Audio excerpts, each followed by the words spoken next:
सुप्रभात। आज की हमारी आध्यात्मिक चर्चा का विषय है स्थान का प्रभाव। स्थान का प्रभाव। बालक श्रवण कुमार अतुलनीय मातृ पितृ भक्त आदर्श पुत्र था। वो जीवन भर अपने माता पिता के प्रत्येक इच्छा की पूर्ति में ही चरम सुख संतोष एवं आत्म तृप्ति मानता। जीवन की संध्या वेला में उसके अंधे माता पिता ने तीर्थ यात्रा की इच्छा प्रकट की। उन दोनों यात्रा की आधुनिक सुविधाएं नहीं थी। आज्ञाकारी श्रवण ने उन्हें कांवर में बैठाया, कांवर में, और पैदल ही तीर्थ यात्रा के लिए ले चला। उजड़े वन मैदान, मंजुल सरताएं, नए नए अजनबी प्रदेश, मार्ग में पड़े पत्थर कंकड़ की पहाड़ियों पार हुई। श्रवण ने अनेक उबड़ खाबड़ मार्ग प्राप्त किए। माता पिता की एक इच्छा की पूर्ति के लिए श्रम, थकावट, भूख, प्यास, बेआरामी के नाना कष्ट सहे और वह कर्तव्य पथ पर निरंतर अग्रसर होता रहा। कर्तव्य भावना मार्ग के निकट भयावह दृश्यों से न रुका। श्रद्धा, कर्तव्य और प्रेम में पगा अनुराग के प्रभाव में श्रवण उत्तरोत्तर तीर्थ यात्रा पर आगे बढ़ रहा था। शरीर से थकार कर भी वह अपने आत्मा और मन से पूर्ण तृप्त और संतुष्ट था। वो माता पिता की सेवा कर रहा था। यही आत्मिक सुख उसे आगे बढ़ा रहा था। मार्ग में एक प्रदेश आया जिसे जहाजपुर कहते हैं। इस प्रदेश में पग रखते ही आज्ञाकारी श्रवण के मन में एक अजीब परिवर्तन हुआ। वो समझ ना सका कि विचारों का एक नया प्रभाव किस मार्ग से उसके मन में प्रवेश कर गया है। स्वार्थ और संकुचितता के विषैले विचार चारों ओर से आकर उसके मस्तिष्क में उपद्रव मचाने लगे। अब वह सोच रहा था कि मैं इन हाड़मास के पिंजरों के लिए व्यर्थ ही क्यों वन खाक छानता करूं। ये सब हैं ही कितने दिनों के मेहमान, ये तो थोड़े दिन बाद मरकर समाप्त हो जाएंगे। मैं कंधे पर लादे लादे थकहार या हिंसक पशुओं को भोजन बनकर क्यों प्राण गवाऊं। तीर साधता हो या ना हो, मुझे इससे क्या लाभ। मरते हैं तो मरे, मैं तो इन्हें यहीं छोड़कर वापस लौटता हूँ। कहाँ के झगड़े में पड़ गया। लादे लादे चलाया, पाँव में छाले पड़ गए। इन विचारों में डूबकर उसने वृद्ध, अशक्त, अंधे, निस्सहाय, निरुपाय माता पिता को मार्ग में आगे ले चलने से स्पष्ट इनकार कर दिया। दूसरी ओर वृद्ध माता पिता चकित विस्मित थे। एकाएक यात्रा रुक जाने से इनका मन संकल्प विकल्पों से भर गया।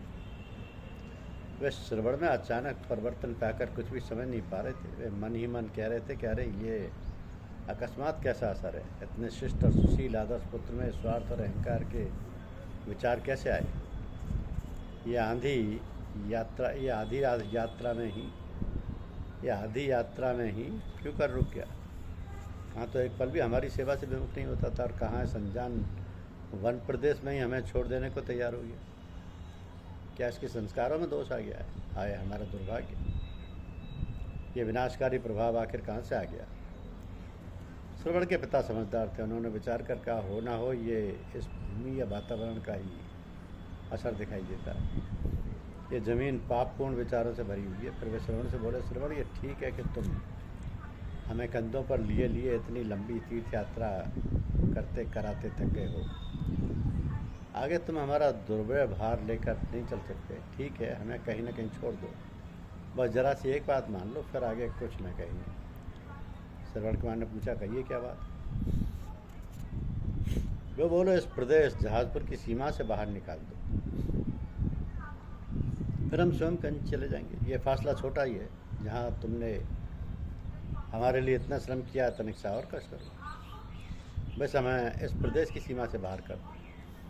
बेमन से श्रवण ने फिर कांवर उठा ली। जो कांवर उसे हल्की फुल्की लगती थी और जैसे वह मीलों बिना थकान के उठा लेता था, वही उसे अब भारी मालूम पड़ रही थी। जिस कांवर में रखे हुए वृद्ध मांस पिंडों को अब बुझा, वो आह्लादित मन से मधुर गीत गाता हुआ श्रद्धा में तन्मय हो अविराम गति से ले जा रहा था, वही अब उसे भारी बोझ से कंधा तोड़ती लग रही थी। श्रवण मनी मन सोच रहा था कि थोड़ा सा इलाका है, बस अब पार किया, फिर इस भार से छुटकारा मिल जाएगा। ये सामने की पहाड़ी पार की और इस प्रदेश की सीमा से बाहर हुए, फिर व्यर्थ की यात्रा से पीछा छूटेगा। लाओ जल्दी से सीमा को पार कर लेते। आधा घंटे चलने के उपरांत वह प्रदेश पार हुआ। अब वह एक नए इलाके में प्रवेश कर चुका था। पर यह क्या, उसके मन में फिर परिवर्तन शुरू हुआ। उसे आश्चर्य हो रहा था कि उसके मन में नया परिवर्तन क्यों हो रहा। सद्बुद्धि लौटी, विवेक फिर आया। नए प्रदेश के वातावरण में उसने कर्तव्य बुद्धि, शुभ प्रकाश फिर जगमगाने लगा। उस दिव्य प्रकाश में उसे माता पिता के प्रति की गई अवज्ञा और भूल का ज्ञान हुआ। इस प्रदेश के प्रकाश में उसे अपनी कुबुद्धि और कुतर्क पर भारी पछतावा होने लगा। वो पश्चाताप के स्वर में बोला, उफ, मैंने अपने देव स्वरूप माता पिता को कटु वचन कहकर इतना पाप किया है। कर्तव्य की कितनी अवहेलना की है। मेरे वचन कितने अनुचित थे। हाय, ये कृतज्ञता, यह संकुचितता और कुबुद्धि मेरे मन में किस प्रदेश से आ गई।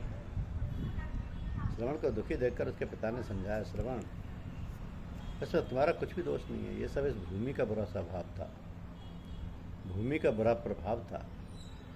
इस जमीन के बुरे वातावरण में अनेक वर्षों के कुसंस्कार फैले हुए हैं। इसमें बहुत दिनों तक कपटी, धोखेबाज तथा बड़े स्वार्थियों का निवास रहा है। इस प्रदेश की विषैली वायु और दूषित वातावरण में रहकर कोई भी दुर्भावों से परिपूर्ण हो सकता है। इस बुरे वातावरण में रहकर जो क्षण भर में तुम्हारी बुद्धि कुसंस्कारों से बोझल हो उठी, इसमें तुम्हारा दोष जरा भी नहीं है। ये सब कसूर यहाँ के विषैले वातावरण का ही है।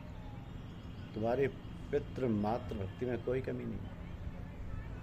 यह सुनकर श्रवण को कुछ संतोष मिला। उसे मालूम है कि वातावरण अच्छे आदमियों को भी बुरा बना देता है। तो आधुनिक मनोविज्ञान स्पष्ट कहता है कि हमारे विचार चारों ओर फैलकर अच्छा या बुरा वातावरण बनाया करते हैं। हमारे विचार दिनों तथा वर्षों तक आसपास की भूमि में गड़ जाते हैं। उनका गुप्त प्रभाव हम चुपचाप हमारे मन और शरीर पर पड़ता रहता है। मंदिर के शुभ वातावरण में शुभ वृत्तियाँ बिखरती हैं। मदिरालय, वेश्यालय, सिनेमा या चाय पान की दुकान के आगे गंदी वासना बुरी तरह भड़क उठती हैं। पुण्य तीर्थ में क्यों हम आनंदित रहते हैं। यहाँ का वातावरण ऋषि मुनियों के पुण्य कार्यों, पवित्र विचारों और तपश्चर्या, शुभ संकल्पों से भरा है। आज भी वे वायुमंडल में मौजूद है। तो संभव है आपका भी कोई इस प्रकार का अनुभव हो। वातावरण के गुप्त असर के प्रसंग हमारे जीवन में आते रहते हैं। इन प्रसंगों से मनुष्यों के दुर्गुणों की संक्रामिकता प्रकट होती है। दुराचार आसपास के वातावरण में गंदगी उत्पन्न करता है। यह वातावरण एक दो दिन नहीं, सप्ताह और वर्षों तक बना रहता है। दुर्गुण आसानी से अपना स्थान नहीं छोड़ते, कण कण में बस जाते हैं। ब्याह विचार के अड्डों में अच्छा व्यक्ति भी वासनाओं से भर जाता है। दूसरी ओर सज्जनता, प्रेम, भक्ति, सदाचार, धर्म भावना, शांति भावना, यज्ञादि पवित्र कार्य, पूजन, भजन, कीर्तन इत्यादि शुभ धार्मिक कार्यों से शुभ सात्विक वातावरण पैदा होता है। हमारे घर, परिवार, मोहल्ला या शहर के वातावरण का अच्छा या बुरा होना स्वयं हमारे विचारों और कार्यों के ऊपर निर्भर है। उत्तम वातावरण बनाइए। आपके द्वारा बोले हुए वचन ध्वनि की तरंगें छोड़ते हैं, अतः शुभ वचन ही उच्चारण करें। बच्चे के नाम आप दिन में 40-50 बार पुकारते हैं, इसलिए ऐसे नाम रखिए जिनमें राम अथवा कृष्ण या ओम इत्यादि का प्रयोग हो। किसी महापुरुष का पवित्र चरित्र उनसे जुड़ा हुआ हो। बार बार उसे पुकारने से शुभ संस्कार बनते हैं।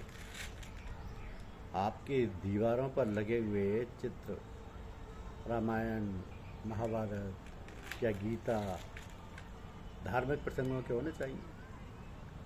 पवित्र श्लोक, दोहे, शुभ वाक्य, उपयोगी सूक्त, गायत्री और ऐसे पवित्र वचन रहें, गायत्री मंत्र और ऐसे पवित्र वचन रहें इन पर बार बार आपकी दृष्टि पड़ती रहे। ये चित्र और सिद्धांत, वाक्य, उत्तमोत्तम पुस्तकें, धार्मिक पत्र पत्रिकाएं, धार्मिक कार्य, पवित्र वातावरण बनाइए। सदा सात्विक वातावरण ही बनाइए। शुभ सोचिए, जीवन में नया प्रकाश देखते हुए शुभ दर्शन कीजिए और शुभ वचन ही उच्चारण कीजिए। कहा न कि गुरु हैं 4 प्रकार के, अपने अपने अंग। गुरु पारस दीपक गुरु, मल्यागिरी गुरु ब्रह्म। चरण दास समरथ गुरु, सब अंग ती माई, जैसे को तैसा मिले रीता छोड़े ना। धन्यवाद।